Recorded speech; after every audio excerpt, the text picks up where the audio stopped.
Hey everyone, welcome back to the Craft Parenting Podcast, the podcast about two Cincinnati craft beer lovers with a parenting problem. Thank you so much for being here. My name is Joe Ludwig, and with me tonight is my lovely wife and co-host, Caroline. How's it going, Caroline? I am here, and you can understand the words that are coming out of my mouth, which is better than like 3 days ago. That's right, because we missed our recording deadline this past week, and we skipped a day. If you followed our Instagram, our Facebook, our social media accounts, you would have noticed that we posted that a sea witch stole our voice, which was indeed the case. Yeah, it's been a rough week over here, right?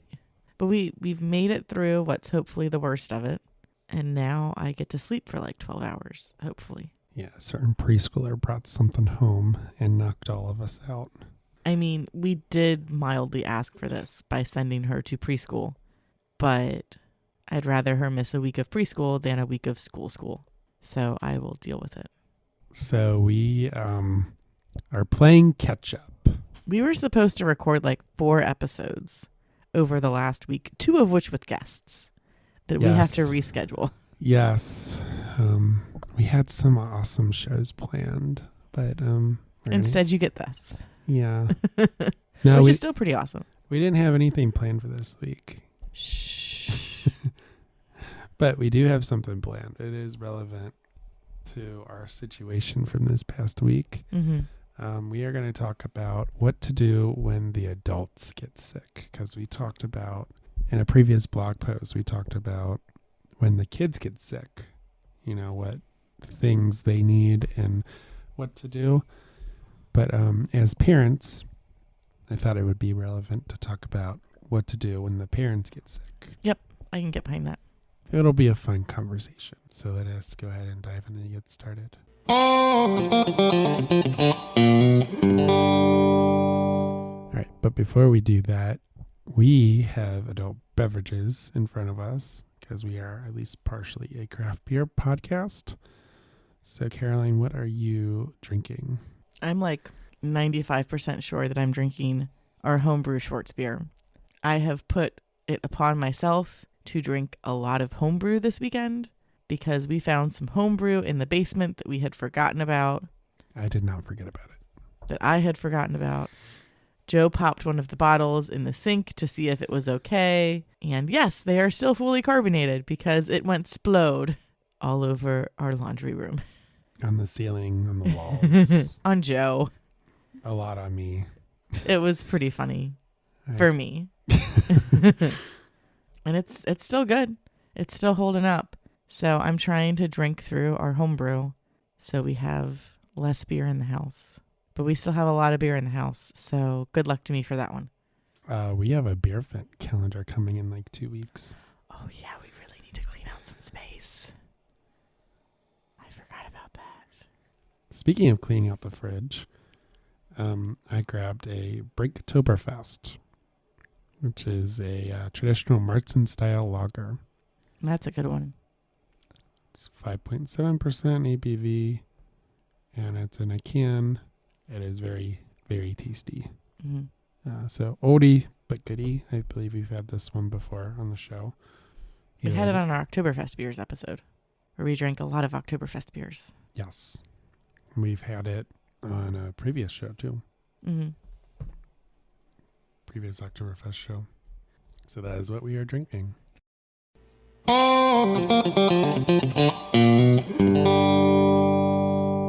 So now it is time for What's Bugging Caroline in Children's TV, where you, Caroline, tell us all about the lack of physics and logic in children's television. So what is bugging you this week? So I'm going to complain again about how Phineas and Ferb was cut too soon, because we recently watched Excalifurb, an episode where everybody's in the Middle Ages, and it's Phineas and Ferb-a-Lot, and it's Parable and Maleficent's, and like everybody has different names and they have different things that they do because it's the Middle Ages. And in this episode, they do the Doofenshmirtz Evil Incorporated song, except it is Malefic Schmertz Evil Incorporated. But not really a corporation because corporations haven't been invented yet, so it's more like a guild or a tradesman association. Because it's a cartoon that is very educational, even though it's not supposed to be. And I miss it. And at the end, there was an epic, like, fight battle with awesome rock music that reminded me of Tenacious D. Did it also remind you of Tenacious D? You were in and out of the room a lot. Yeah, I definitely had that Jack Black vibe. But I'm not really a huge fan of Tenacious D. Like, it's been a hot second since I've seen it.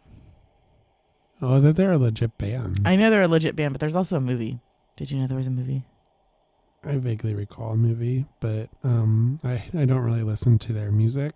It's not that I'm not a fan of them. It's that I haven't listened to any of their music. So I don't know if I'm a fan of them.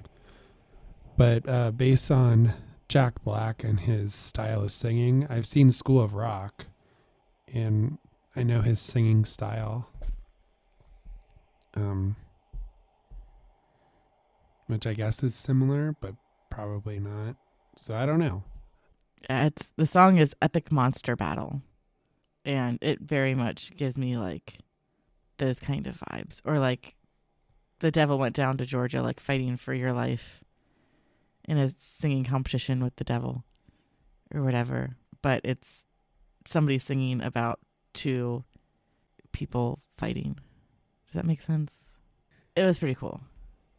It was very silly, which I guess would maybe define Tenacious D. I would have to listen to them, though, to get a full, like, side-by-side comparison. Yeah, I'm trying to see if, like, they say who sings it, but it doesn't look like they do. No. They don't say who does it. But I liked it. I miss Phineas and Ferb. I mean, we still watch Phineas and Ferb, but, like, there's only 3 seasons, and there should be, like, 30 seasons of it by now. There's 4 seasons. Is there? I thought so. There's a bunch of shorts. I feel like it's, like, 3 seasons, and... We previously talked about this. We did. So we can probably... There's 4 seasons. We're only on season 3 right now. Season 4 is made of a bunch of, like, shorter, like, movies. Yeah. But they just considered it as, a season. Because that's how they have to bill it. Okay, is there anything else that's bugging you this week? No, that's it. So, Phineas and Ferb, Gone Too Soon. Yes. Part 2. But not a corporation because corporations don't exist yet, so it's more like a guild or a trade association. Education is fun. Hey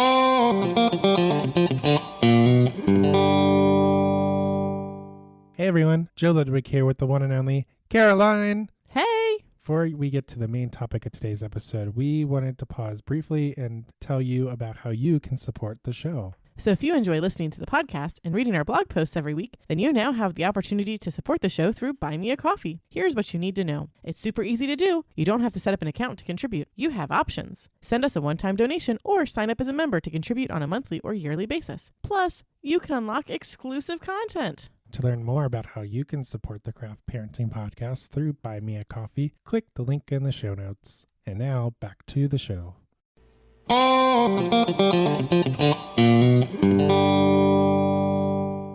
right, now on to the main part of today's show, which is all about getting sick as an adult.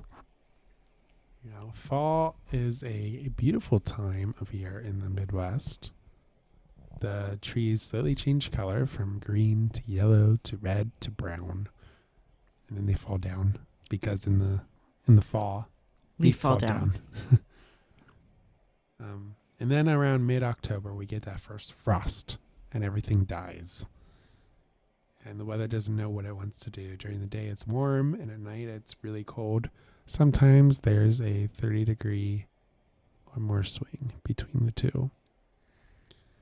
Unfortunately, that means during this time of year, illnesses are common. And this past week, the sickness got us, or more specifically, the kids. But when they don't realize that they should cover their mouth when they cough in your face, it's inevitable that the sickness will spread to us, aka the parents. So this episode, we are going to talk about what we, the parents, do when we get sick. And as a reminder, this podcast is not meant to be used as medical advice, legal advice, financial advice, or like anything that we are legally responsible for. This is things that we do that work for us. If you have an urgent medical need or emergency, please stop listening to us and consult a medical professional because we are not medical professionals. End of disclaimer. Assuming you don't live by yourself, the chances of you, the adult, getting sick first is probably slim to none. As soon as one of the kids shows signs of being sick, I immediately go to war with the virus, which some people might find strange. I mean, I'm normally fighting with a toddler or a preschooler on taking their medicine and resting in front of the couch. No, this is before. This is early signs. Mm-hmm. Like probably the night before, they might have a mild fever or something. So immediately I disinfect everything. Disinfectant wipes, bathroom sinks, toilets, showers, door handles, strip the bed sheets if it's early enough for that. And if we have extra sheets available. So I immediately go to work. I disinfect everything that I can possibly think of and, to try to snuff the virus out. Ideally, we would throw the children into a bubble and say, this is your home now, but something about CPS and... We have a sunroom. We do have a sunroom, but needing to actually take good care of the children. 66 degrees out. It's not freezing. If it wasn't going to be a pain and a half to get the recliner from the library into the sunroom, I seriously debated sleeping in the sunroom with Elliot when his croup was the worst. It wasn't cold enough for Elliot, though. It was not cold enough, but for Lily, the sickness that we are talking about, by the way, is not COVID. No. I should say that. We're 95% sure the children got croup, and Lily still has a cough that sounds relatively croupy. So croup is a virus, an upper respiratory virus that infects the vocal cords, I guess. It makes them swell. And kids, they have small vocal cords, so that it affects them the most. So it irritates their throat and it makes them cough.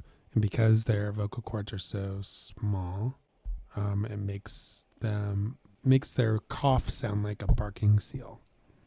It sounds terrible. It sounds very scary, for sure. Yeah. But most of the time it is, quote, mild. Mm-hmm. Well, especially when your son goes hoarse and you can barely hear him cry in the middle of the night. So you're like, oh my goodness, are you crying? Are you not crying? And then it's, oh no, you in fact are crying. But this is as loud as your cry gets now because you lost your voice. Yes, they will lose their voice. In adults can get it. They don't get the barking cough because everything is bigger about an adult versus a kid. However, the same virus tends to produce laryngitis in adults, which is how you and I lost our voice. Yeah. Temporarily, at least. And we still have coughs, but we're not contagious or anything. You can probably still hear it in my voice, at least, as well. Mm-hmm. You're a little bit lower than usual. Hello, darkness, my old friend. But immediately when the kids get sick, it's usually them. They get sick first. Yeah. And then they cough directly in your face or drink out of your water or do something before you see all of the signs that they're sick. That then means that you better lock your immune system down so you don't get it as bad as they do. Yeah. So our friend in those situations is herbal tea We started, it was before Lily was born, actually. We discovered the secret menu item at Starbucks. Called the medicine ball. And it is no longer a secret menu item. It is now a honey citrus mint tea. Yes. So I go and order a venti honey citrus mint. I've ordered a lot of those over the last week. Starbucks, you should sponsor me. Yeah, so not a sponsor, but this is, and you don't need to go to Starbucks and buy this. No, we'll tell you how to make it at home. You should still sponsor us, Starbucks. Yeah, you can make it at home. It is basically herbal mint tea with one herbal mint tea bag, one herbal peach tea bag with hot lemonade and honey. Mm-hmm. It's like half hot water, half honey. No, half hot water, half lemonade. And then your 2 tea bags. Yeah. And then just put a splash honey in it. You stir it all up. And really, now that Lily's old enough to eat, I don't know, ingest honey, it's like a solidy liquid. What the doctor actually said to do when she first started getting sick was give her a teaspoon of honey every 8 hours to help her throat. Because they don't really make a ton of cough medicines for children that little. So it's a lot of nose Frida and getting as many liquids into the children as I can. And then as much tea and water as I can get into us as we're running around trying to take care of ill children. If you are a long listener of this podcast, back in December, we got COVID. But again, Lily was the patient zero. Yeah. She was the first one to get it. She was the first one to recover. And we were slowly recovering as she was bouncing off the walls in the house. And that was the case this week as well. First one to get it, first one to recover. Yeah. And I took off this week. It was like a fall vacation or whatever. And I had a ton of stuff planned. I knew that I would have 2 kids to babysit or whatever. But I had a ton of stuff planned as far as what I wanted to do. Stuff around the house, you know. Typically, Elliot reliably naps. A good 2 or 3 hours a day. Yeah. Lily goes to preschool. So, you know, typically throughout the day, that's basically one kid you have to worry about, you know, at one time. You know, you know, by the time, you know, in the morning, Elliot will wake up. Yeah, Lily will be gone. Elliot will wake up. It'll be one kid, and we'll go pick Lily up. It'll be 2 kids for a little bit, maybe an hour, and then Elliot will go to bed for a nap around 12 or 1. So that'll be just me and Lily, supposedly, usually. However, Elliot was sick. And he did not want to nap. I mean, he wanted to nap. He just couldn't nap. And like he wants to nap with you and on you at the moment instead of in his own bed. Because usually I can be like, hey, night, night, little dude. Gently toss into bed and run away. And he will put himself to bed and be like, peace out, mom. But it's been a lot of rocking to bed, back to bed in the middle of the night, which means that I get very little sleep because we're up every 2 or 3 hours picking a kid to rock back to bed.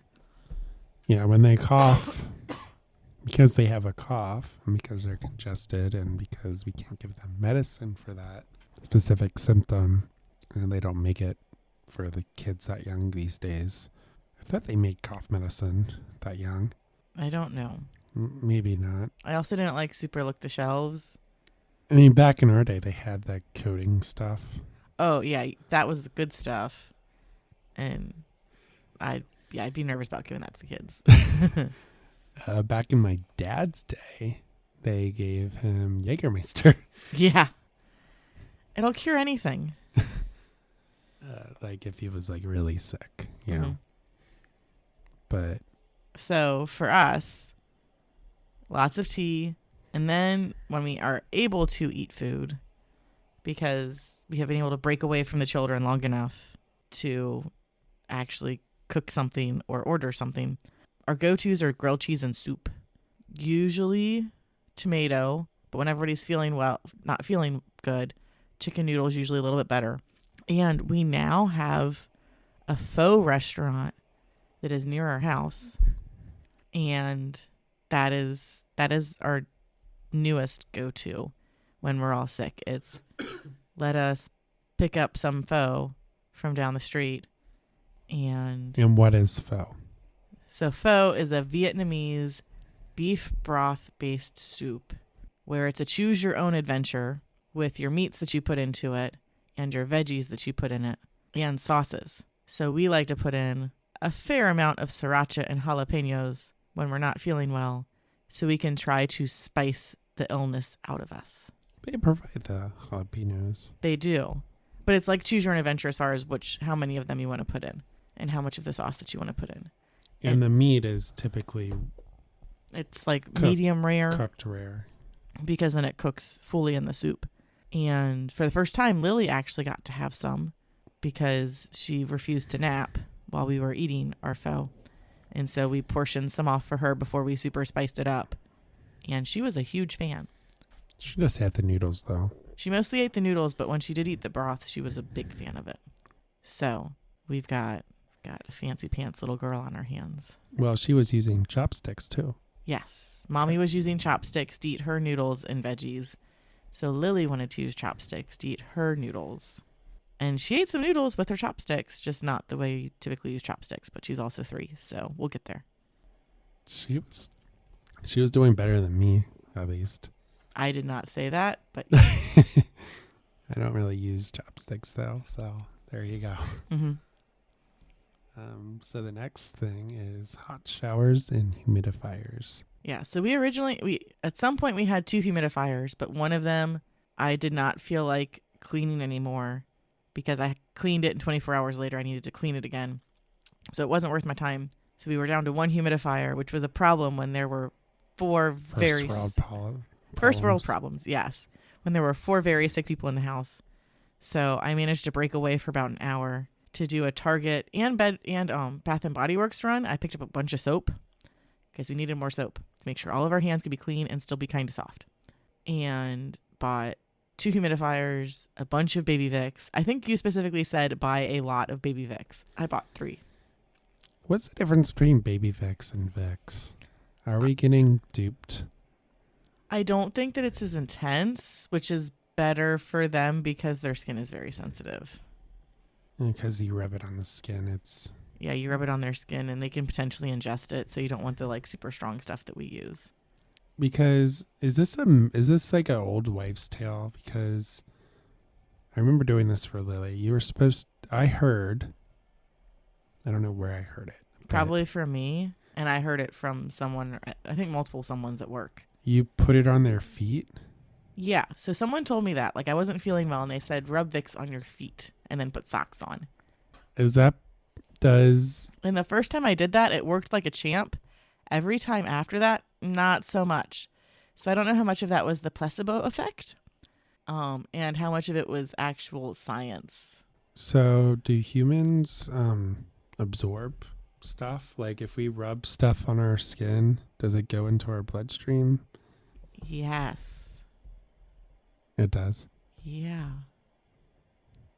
Like sunscreen and lotion and... Some stuff absorbs better than others, but yes. Like there's some medications that you apply topically because they need to get into your bloodstream. So is that why that works? So you rub it on your feet and that's the furthest place away from your heart. I don't know. It makes because it's really supposed to be something that you smell because the smell is what's supposed to help break up all the gunk in your nose and your throat. I don't know. So we now have a humidifier for every bedroom. And the big one lives in our bedroom because our bedroom's the biggest. And all the rage these days is cool mist. Oh, yeah, that's what you want. You want a cool mist humidifier. And then the humidifier that lives in our room will come down to the living room if everybody is super sick. Well, I mean, back in our day, it was steam. They had the Vicks. It was the Vicks brand. So they still sell the hot steam humidifiers, yeah. But like the cool mist is way safer from like a if this accidentally spills or gets ran into by a child perspective. So it's just like a safety thing versus this works better than this thing. Yeah, I think they work about the same. But because in addition to the humidifiers, we'll steam up the bathroom. So if somebody's sounding super coughy, we'll be like, okay, you're going to go into the small bathroom. We're going to blast the shower on hot. And you're just going to stand here for 20 minutes. Yes. Not in the shower, but in the bathroom. Good luck. I mean, we hold them. Yeah. And then I can't see anything because my glasses get all foggy. We don't turn on the fan either. No, you don't turn on the fan because the steam is what you want. And we close the door. Yeah. And the kids are usually like, why are we in here? And then their noses just start running. And we're like, this is why we're here. Clean you out. So humidifiers and steam are a big thing. Staying hydrated as much as possible. So trying to drink as much water or juice, whatever you can get in your system is, other than like, well, don't do shots and shots of liquor. But like you can make yourself a hot toddy, which is hot lemonade with a shot of bourbon. But like drinking as much water or juice or Gatorade as you can to try to flush out your system. So the other items that I said is vitamin D, aka sunlight. Mm-hmm. So if you can, if the weather permits it, and you permit it, being sick and all, go take a walk. Or just sit outside on the front porch in the sun. If you have like a fenced backyard, you can take a walk in the backyard. Mm-hmm. Or we have a sunroom, so we can sit in the sunroom and stuff. There's also vitamin C, which is very prevalent in orange juice.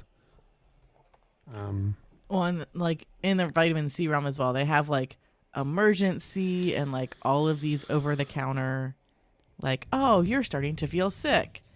Here is this thing that you can take that's a boost of vitamin C to help your immune system. Whether or not that stuff works, don't ask us, ask a doctor. Yeah, I have very mixed results with those. So that is definitely not a go-to. Definitely orange juice and like hot lemonade.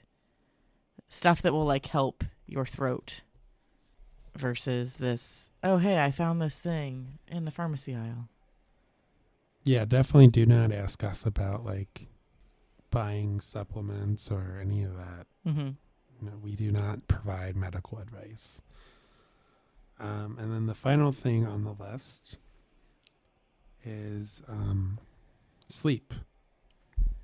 If you can get it. Right. My biggest problem is that I'll be taking care of the kids. They won't nap at the same time.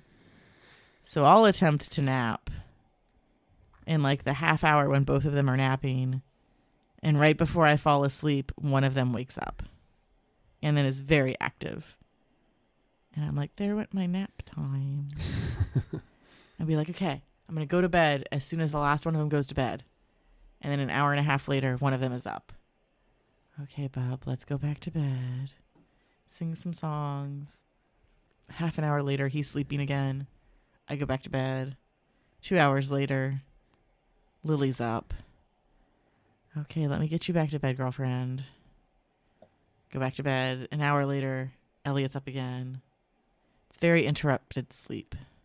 This is at night? This is at night. Yeah.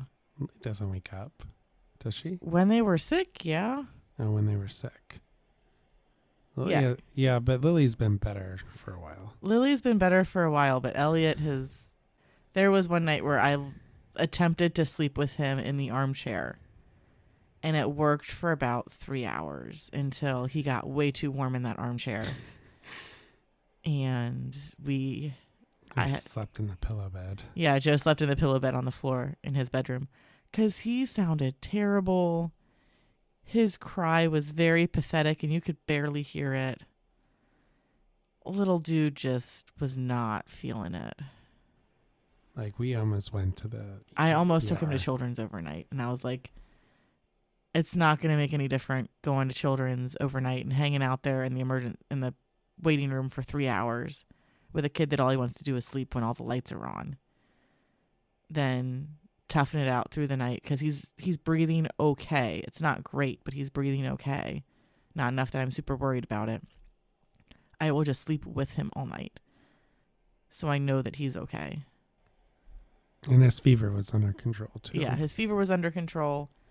He wasn't super, super grouchy, and the big thing to look out for with small children is their chest movement and making sure they're not taking big sucking breaths in. And he was not doing that, because that's how you know that they're getting oxygen deprived, or like their airway is super constricted, is if their breathing changes in their chest, specifically their stomach.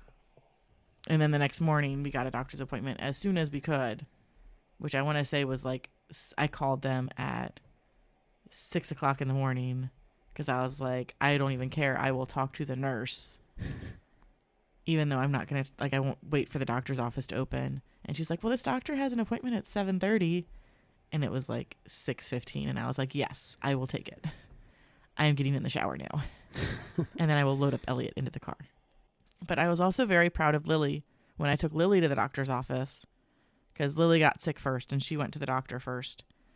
And because she's 3 now and she definitely was not feeling well, they weren't enforcing it, but the expectation was that she would at least attempt to wear a mask so she doesn't get other people sick, because there are a lot of older people that go to our doctor's office, and them getting this would not be good. So we get to the door and we're about to walk in, and I talk to Lily and I'm like, hey Lily, you see how mommy's wearing a mask right now? Lily's going to wear a mask too, but it's going to be a Lily sized mask, because Lily's not feeling well and we want to make sure that we don't get other people sick. So we're going to wear a mask so we don't get other people sick, and we can keep all of our germs to ourselves, and we can keep other people healthy. And she said, okay, Mom. And she wore her mask like 90% of the time while we were there. She had a few goof ups at the beginning, and then she was fine. She pretty much understood that, like, this is to help make sure that other people don't get sick. And I was very proud of her. Even in the waiting room, and even in like the individual room, she wore it. Mm-hmm. But she was like, we were lax about it. Like, she had, at one point, she was like, I want to suck my fingers. And I was like, well, can we suck a food pouch instead? Because really, you need to get some food. And she said, yeah.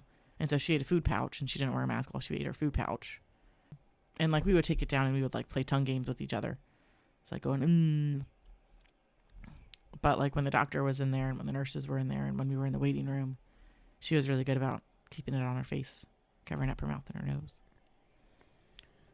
All right. So is there anything else you want to say about what to do when the adults get sick? I wish you luck. Take all the porch deliveries that people offer you. No one offered us anything. Mom did. And then she got sick. My mom got sick too. And she wasn't even around the kids. That one is not on us. She was. When did she see the kids? That Friday. A week ago. But that's like a week incubated. Yeah, that she got sick way too late for that to have been from the kids. That was way too late. But your mom got sick late too.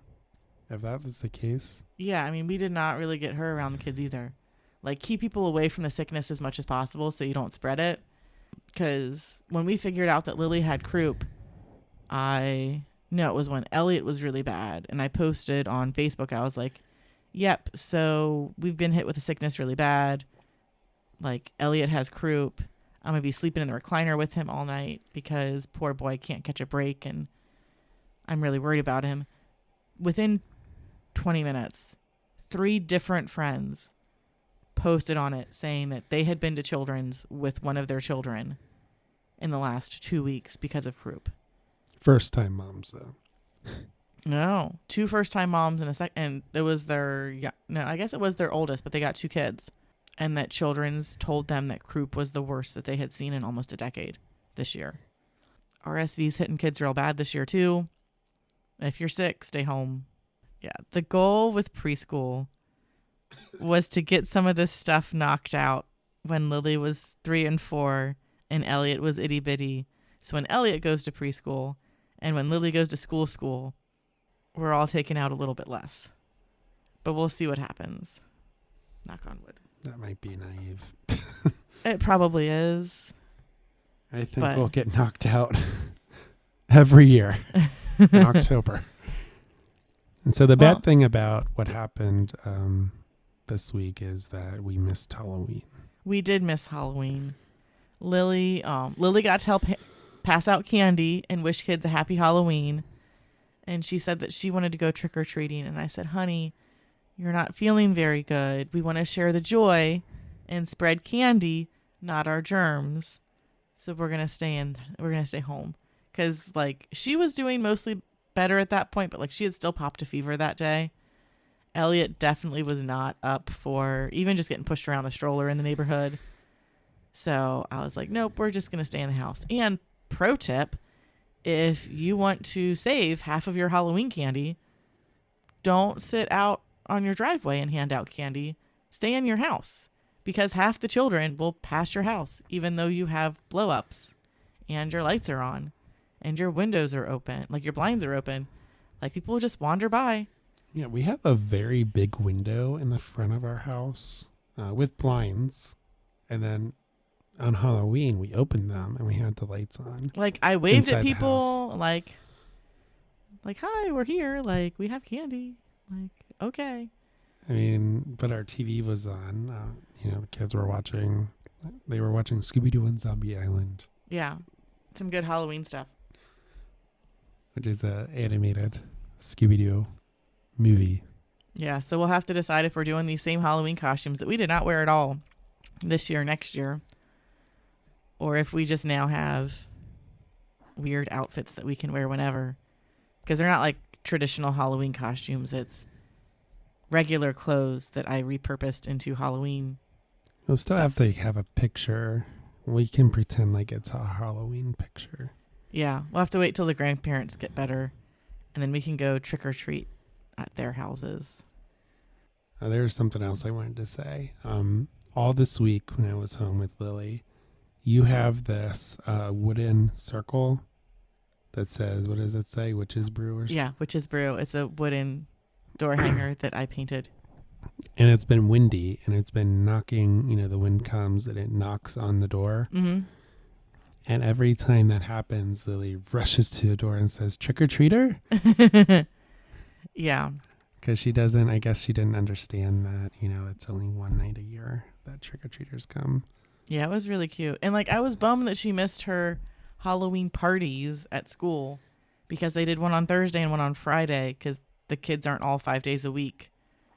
And so she would have gotten 2 Halloween parties at school. But it is what it is. She missed a lot of school. Yeah. And this is the second time this year that one or both of us have taken a week off of work. And the kids have thanked us for that by getting sick. Because the kids did that in April. And then they did it this week. And the week between Christmas and New Year. Oh, yeah. I took off the week between Christmas and New Year. So we're not allowed to take a whole week off. That is the lesson that I have learned. Yes, that is the lesson that I have learned as well. So that was in April? Yep, because that was like right before or right after Easter. What about August? Were they sick in August too? Because we took a week off in August, I thought. No. Am I crazy? I don't remember taking a week off in August, but we might have. They didn't get sick. I know there was at least a time or two where we took time off and the kids didn't get sick. Maybe that was the 4th of July. I remember 4th of July. That's when we started hardcore potty training. Oh, yeah. There was a few instances, too, of like, oh, hey, we're going to super hardcore potty train, and someone is sick. That was 4th of July. Yeah. So we took a couple of days off for 4th of July. We were hardcore potty training. So basically, don't take time off of work. Or at least don't let your children know that you're going to take time off work. Just stealth take time off work. I don't know. They're kids. biggest thing that I've told new parents is, or like people that are debating whether or not they want to have kids, as long as you are willing to be flexible, like you're fine. If you're one of those people who are like, this is my schedule and I'm going to stick to it. This is what we're going to do this week. And this is like, no matter what, this is what we're going to do. You're going to have a bad time. But if you're willing to say, okay, this is option A, B, and C for what we're going to do, and know that we might have to go with option F because something happened along the way, you're fine. Because there's times where like, oh, let's go out to dinner tonight. Oh, well, one of the kids refused to take a nap today, so us going out would be a terrible idea. I guess we'll order in food or find something here to make. So just being willing to roll with the punches. And definitely stay hydrated. Hydration is key. And while you have to like get yourself together before you can, so you can better care for the kids, when everybody's sick, you kind of just have to get the kids better and then you can get you better. Because the kids don't know how to be sick. Lily's getting better about being sick. But Elliot still has some learning to do. Elliot is so clingy. It's because he loves you so much. And he has no idea what he wants. No.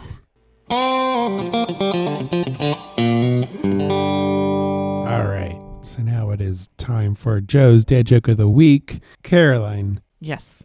What did the doctor say to the man who got sick at the airport? I don't know. What? Don't worry. It's a terminal illness. Oh,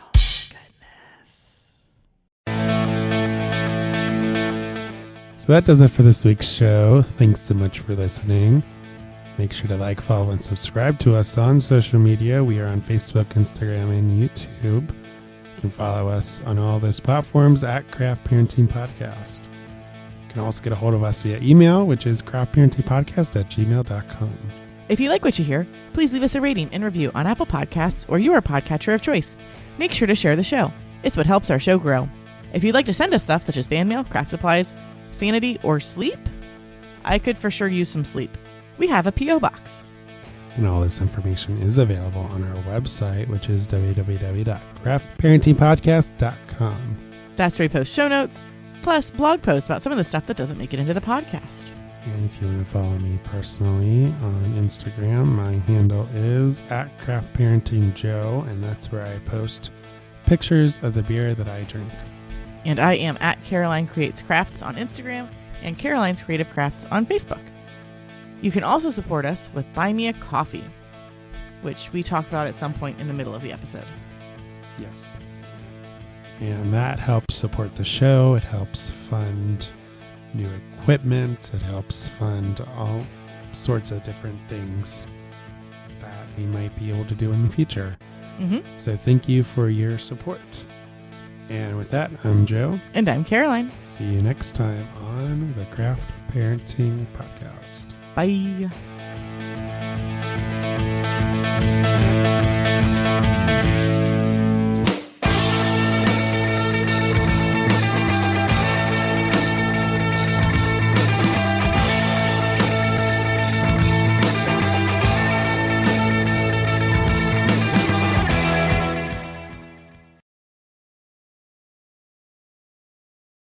Is this when I'm supposed to finger guns? You can ask Graham.